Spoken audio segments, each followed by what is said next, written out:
Halo warga Sumatera, selamat datang di podcast PS Gua.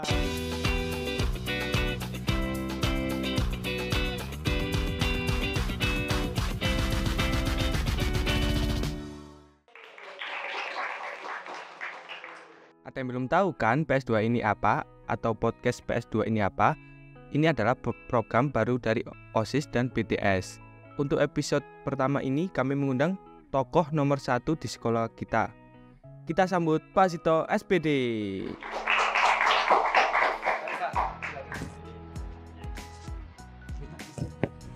Monggo. Wis ya, Pak. Monggo. Oke.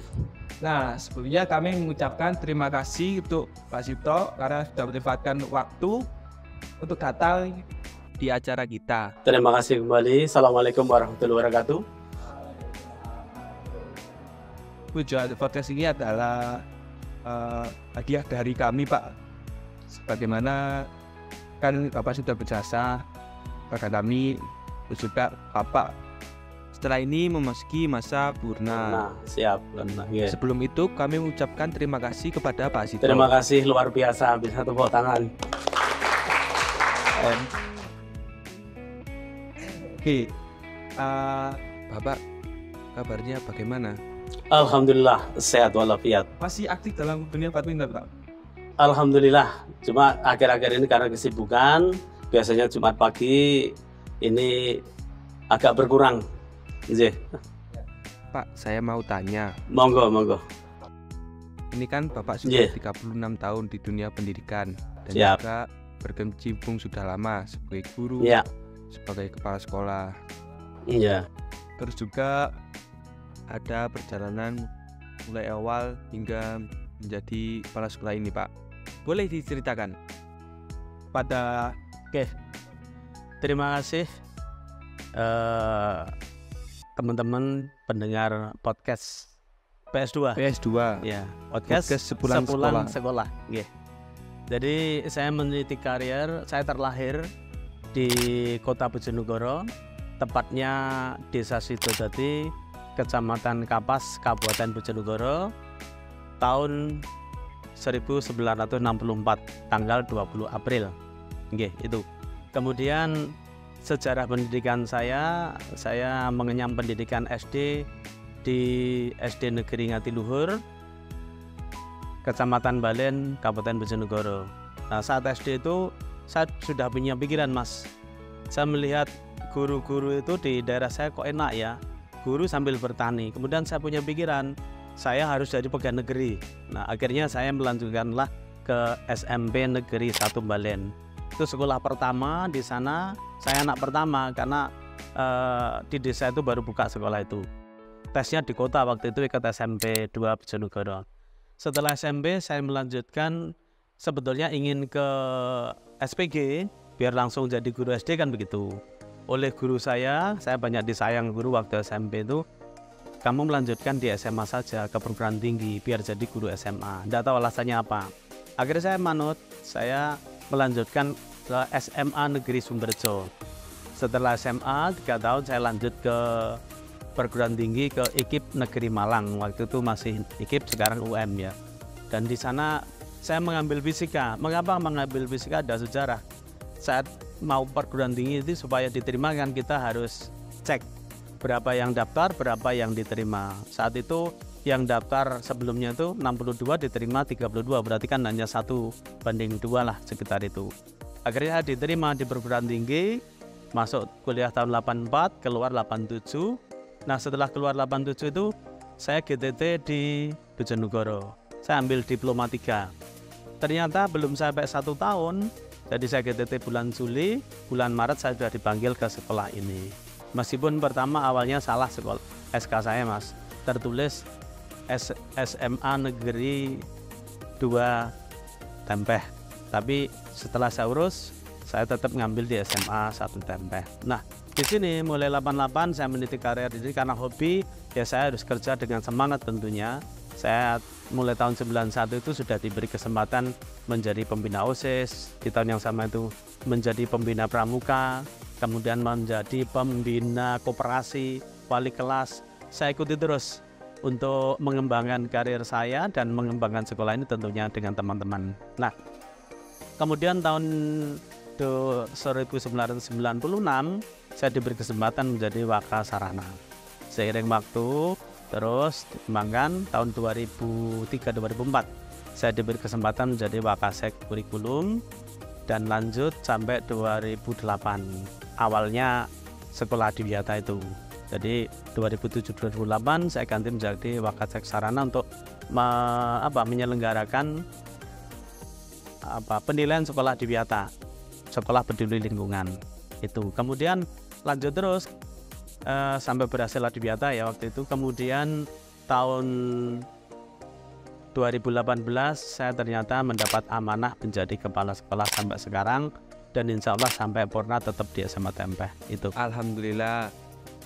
Selama Bapak menjadi di UNIF, menjadi kuliah mahasiswa, sebagai mahasiswa kan Bapak kan mengikuti organisasi besar, BEM, ya, terus KMC. ya.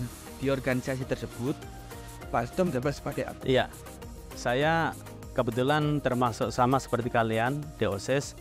Saya SMA itu menjadi ketua OSIS dan termasuk orang yang itu senang kerja di lapangan sebetulnya. Aktif seperti kalian, kalau ada kegiatan di sekolah ya tidak pulang-pulang, biasanya begitu. Kemudian saat kuliah, saya kebetulan di jurusan fisika. Saya hanya tingkat jurusan mas, tidak sampai tingkat kampus. Saya di sekretaris 2 jurusan fisika. Kegiatannya sama seperti kalian, kalau ada siswa baru ya kita ikut istilahnya memberi materi MOS ya istilahnya itu. Kemudian kalau ada pentas seni ya kita sebagai panitia. Kemudian juga rapat koordinasi menerima aspirasi dari mahasiswa untuk disampaikan ke ketua jurusan, seperti itu. Berarti sama kayak saya di OSIS menjadi sekretaris. Oke, selamat. Iya sama, iya.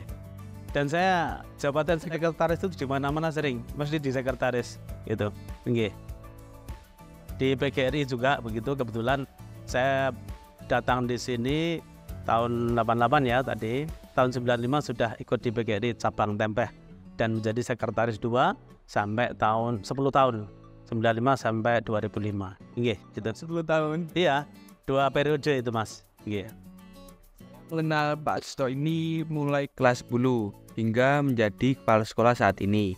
Kira-kira tantangan terbesar Bapak jadi kepala sekolah Pak, terutama di SMA Negeri 1 Tempeh. Iya.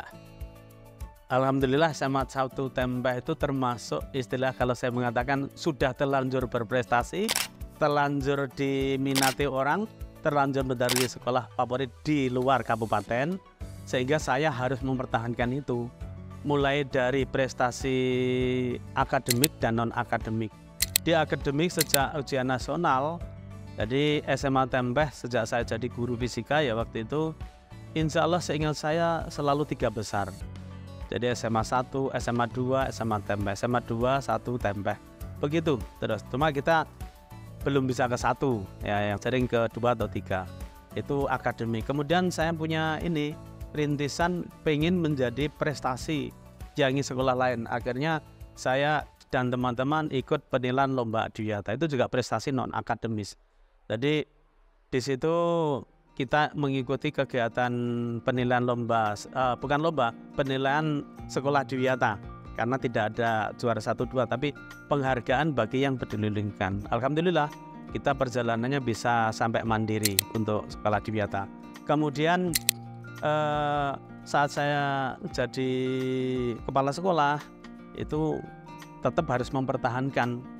Dari jadi guru kita sudah prestasi, jadi kepala sekolah harus tetap ujian nasional harus tetap 3 besar, prestasi non akademik harus lebih banyak ketimbang yang kemarin. Kemudian yang diterima perguruan tinggi juga harus lebih banyak ketimbang sebelum saya jadi kepala sekolah. Itu. Untuk yang selanjutnya itu ada pesan atau Q&A dari teman-teman maupun alumni Pak. Teman-teman, saya bacakan. Siap. Izin saya bacakan ya Pak, nanti Pak Suto yang menanggapi. Yang pertama dari Ayu Kapikasari. Berapa lama Pak As mengabdi di Semata? Iya, 36 tahun tentunya tadi. Dari 1988 sampai dengan 2024 nggih. Ini sudah terjawab ya teman-teman. Yang kedua dari Dodi Sumarto, saran saya semoga Sumarta ke depannya lebih memfasilitasi siswa-siswi yang menginginkan bimbingan dan dukungan tambahan dengan mengadakan seperti program mentoring. Ya, terima kasih. Ya, harapannya seperti itu. Mudah-mudahan kami juga berdoa dengan teman-teman guru, sudah saya sampaikan bahwa harapannya guru itu menyisihkan waktu untuk memberi kesempatan pada anak-anak yang berprestasi, sehingga kalau lomba OSN tidak perlu bimbingan tapi anak-anak sudah bisa gitu. Yang ketiga Pak dari Dewi Olsop, lebih memilih menjadi guru fisika atau menjadi kepala sekolah Pak? Bisa. Sebetul kalau tentang itu dari awal saya sebetulnya hobi jadi guru, jadi nyaman lah. Tetapi oleh kepala sekolah yang saat itu Pak almarhum Bapak Ashari, kami diminta ikut yang tentunya mengembangkan pendidikan di Lumajang. Ya, saya mengikuti kegiatan seleksi kepala sekolah waktu itu. Nggih. Yang terakhir ini Pak Dari Rina Catering, alumni 2008-2009. Semoga Pak sehat selalu, dilancarkan rezekinya. Amin. Terima kasih atas tahun-tahunnya dan segala dedikasi Bapak. Negeri 1 Tempeh Lumajang. Terima kasih kembali pada Mbak Rina, sukses selalu. Sementara itu dulu Pak dari teman-teman nih. Dari alumni maupun siswa, Ini sudah memasuki segmen terakhir Pak penghujung acara. Kami mengucapkan terima kasih karena Bapak sudah menyempatkan hadir di sini. Dan juga kalau teman-teman mau request siapa lagi yang kami datangkan, boleh tulis di kolom komentar. Saya Fidaring Subhalevi mengucapkan terima kasih. Saya Iri. Wassalamualaikum warahmatullahi wabarakatuh. Waalaikumsalam warahmatullahi wabarakatuh. Terima kasih.